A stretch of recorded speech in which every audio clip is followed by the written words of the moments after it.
Welcome to TradeTheNBI.com. This is John. This report is for the 26th of March. Well, we popped up against that, a couple of things here. We had the 2505 resistance. We also had the lovely 23%, which is the magnet.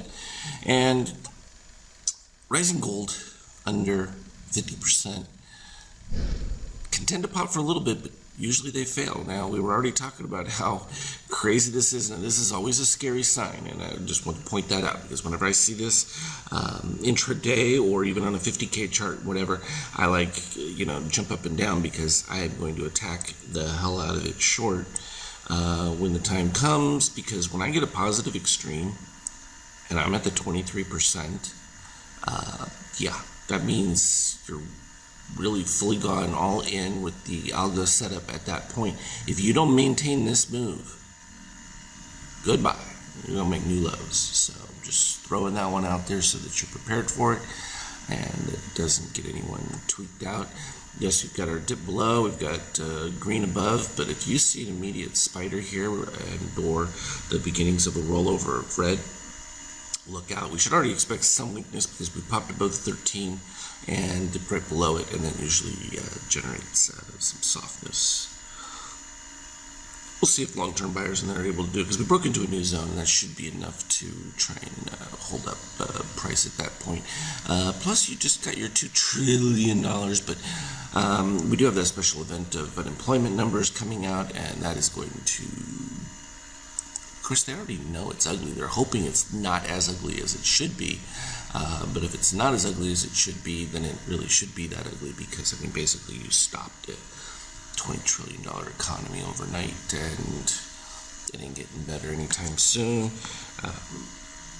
Though we're taking down the days, if the treatment works, then that could be a game changer, because they will roll that out nationwide, and that would reduce the load on hospitals, meaning that you would treat this no different than you would a regular flu. I'm still confused by some of the articles that we see where it talks about morgues in New York, North Carolina filling up, and it's like, but you look at the numbers, it's like, okay, the death rate in New York is not that staggering yet, nor in North Carolina they're reporting like 2 deaths. How do you fill up a morgue with 2 deaths? It doesn't make any sense.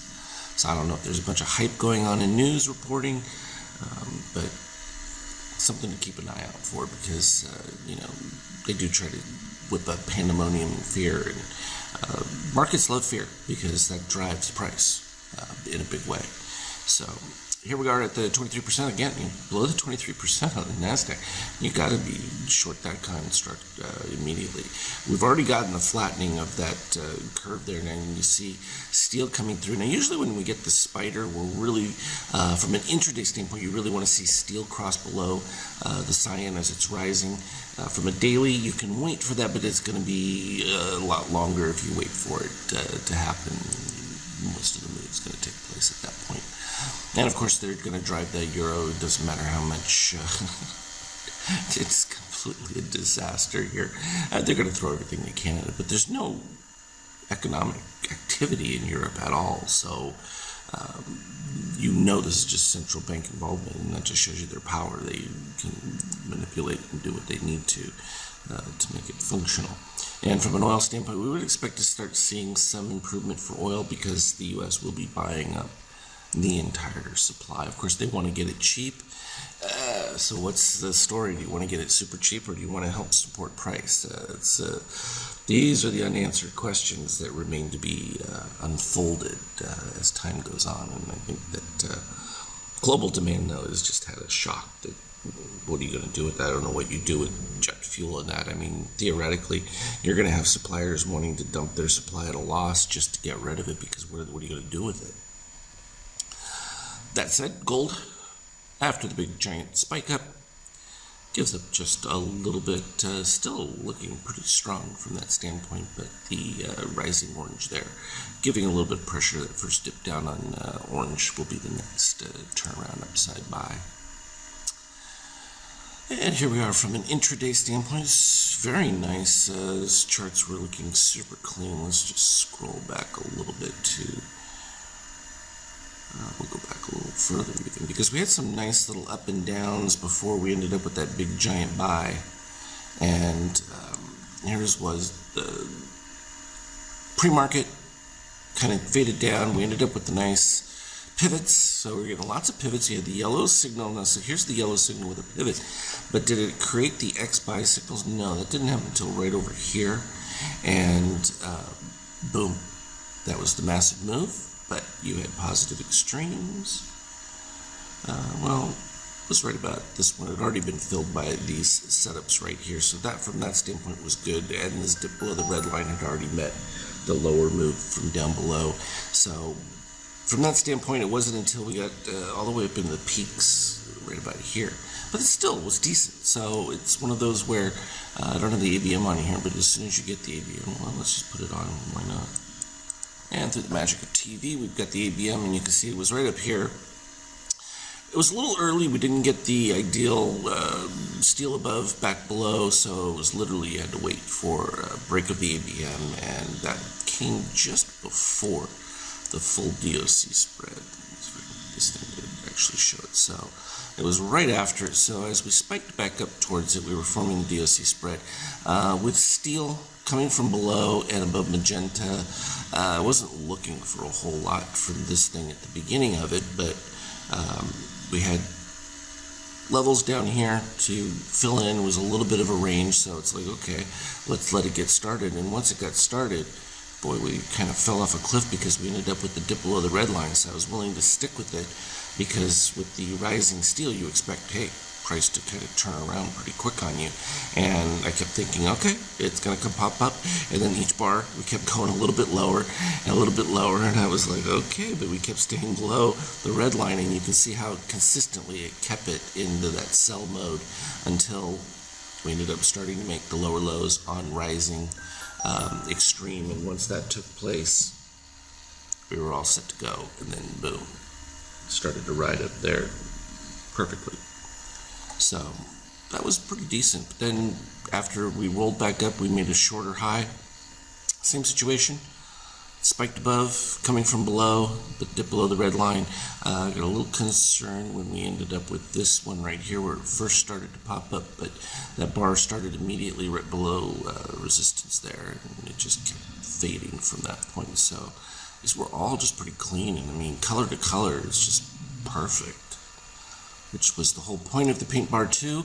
It's designed to look at it from a trade standpoint. Now, here you're going to see these dark cyan, and they may not match your chart. Now, what I've done here is, this is just the PNT 2 without the GAM function. And the way it was approached from its programming standpoint is treating the green as being in a trade, and when it's not green, it's out of the trade. So when it got the BK signals, it would say, hey, I'm out, and then reinstitute.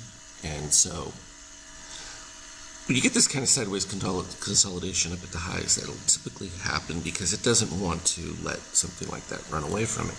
But it will re-enter on correct moves back up and then be out of them again and even up at the peak. So the magenta came in. These should turn red. I have to go back and look at my code and find out why that's not turning them red. It does it with the GAM function behind, so it kind of conceals it. But because it's the exact signal that you look for, it did it over here. So I have to find out what the exception was in that case that didn't cause it to click. And from that standpoint, pretty straightforward. You had the secondary setup here. So here's an interesting one where you're above the ABM yellow and it dips below off of decent, okay DOC spread, but rising gold. So from the program standpoint, it's not going to trade out of that, even though it's below the gold line. Finally, we move across and we're right at it, and then it gives a different signal of the magenta, and that is enough to cause it to convert. And of course, price still moved back up towards the highs, but didn't break new highs, but then we took the plummet. And from that one, we had a whole host of positive extremes to fill. And I marked them right here, and we put that chart up because plain as day. So from over here, you had this one right here at the 58, and then the secondary grouping was right here. And that's typically how I'll do them. When you have a break between them, I look at those as grouping segments. So those will be the ones I start with, the most recent. grouping becomes the first set. Okay, those had already been filled. Then your second set was right to here. That had already been filled. Third set was right down to here. That one had not been filled, but was pretty quick on this setup, and that's what gave me my full target. I just let this baby run from the short up above, and I posted that one. And I put a cover for a portion of it at the 78 just to see, and then a final amount was going to be if we broke down below the 58, which we ended up doing. But that's the easiest way to go ahead and attack those from a positive extreme standpoint. But you got to wait till you have, your sell signal. And see, this is what happens a lot with the market. You'll get that sell and you'll be thinking, oh yeah, I'm going to get these filled right away, and it doesn't happen. Well, that can happen quite a bit because oftentimes the algo needs enough of a short position and or to still exit its long setup, and will drive price back up there to get out before it then takes it right back to where it started. And that's the way they like to work it. So it's never going to quite go as you expect it to because they do change it up from time to time in general, but they still go back to fill the areas. They just don't want to make it look the same or obvious all the time. And it also depends too on how much resistance they're getting from other players and how much activity they're putting into it. So that's the long and the short of it, but I thought I'd go over that little detail. Very exciting news on our functions for the PNT. This is what they look like. Basically, it creates a 1 or a 0 when the P2 pivots come in and then the X's. So this will help refine programs and make them so much easier, because then we can take a P2 with an X and then determine based on where we're at DOC with all of the criteria out, because it's already eliminated so many other criteria, and we can really refine it, because then we can get into details like, oh, do we have declining highs? Have we had a stable zero Morganacci, without getting into these extreme loops that the PNT was encountering, because it becomes such a big program when that goes on. So this is quite an important breakthrough. I'll be sending those out probably shortly, because I think I'm going to have several more of them. I have to redo some of the algorithm math and that to make it work, but they're matching, so that's all that mattered. Just thought I'd share that little update with you. As always though, trade well. We'll talk to you later.